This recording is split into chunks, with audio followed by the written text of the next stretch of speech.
असुर बकासुर तथा अन्य दैत्य ब्रह्म्याच्या वरापासून अपार शक्ती मिळवून सारे त्रिभुवन जिंकून आपल्या असुरी शक्तीचा उपयोग करू लागले।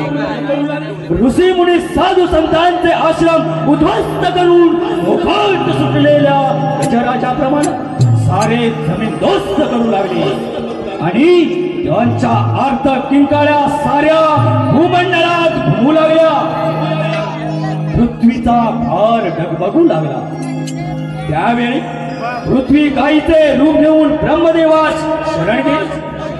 ब्रह्मदेव आणि सारे ऋषी शंभू महादेवांकडे गेले। महादेवाने सांगितले, या समस्येचे हर वैकुंठ नारायण करते।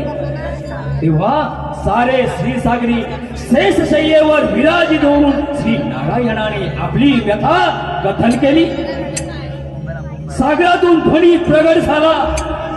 हे म्हणाले, माझा कृष्ण अवतार वसुदेव देवकीच्या पोटी श्रावण मासी होणार आहे, तेव्हा तुम्ही निश्चिंत राहा।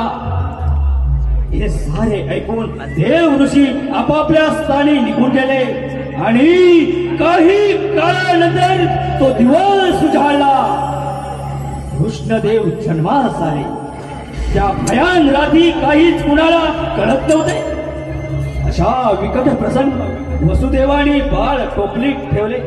बंदी शाळेचे दरवाजे आपोआप उघडले। यमुनेला कृष्णचरण स्पर्श होताच यमुना दुभंगली। मार्ग मोकळा झाला। गोकुळामध्ये कृष्णाला ठेवून यशोदेची कन्या घेऊन वसुदेव मथुरेत आला आणि त्या मुलीने टाहो फोडला। त्या आवाजाने कंस राजा धाव देऊन त्या मायेला गरगरा फिरून सिनेवर आपटणार तोच ही माया निसटली आणि आकाशवाणी झाली की कंस राजा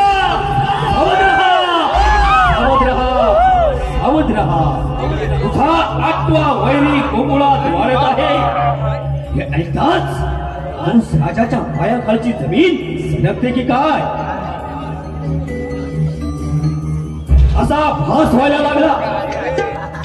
एक एक करून सारे दैत्य कृष्णाला मारण्यास पाठवले, पण त्या सर्वांना कृष्णाने यम सती धाडले।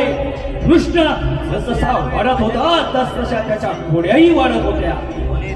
एके दिवशी सवंगड्याबरोबर चेंडू फळीचा डाव खेळत असताना चेंडू यमुना माहीच्या डोहात गेला आणि तोच चेंडू आणण्यासाठी कृष्णाने यमुना डोहात उडी मारली। आणि हे पहा रसिक हो, तोच एक देखावा आपल्या पुढे सादर करीत आहोत। एक भयानक हरियाणा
बोलणारे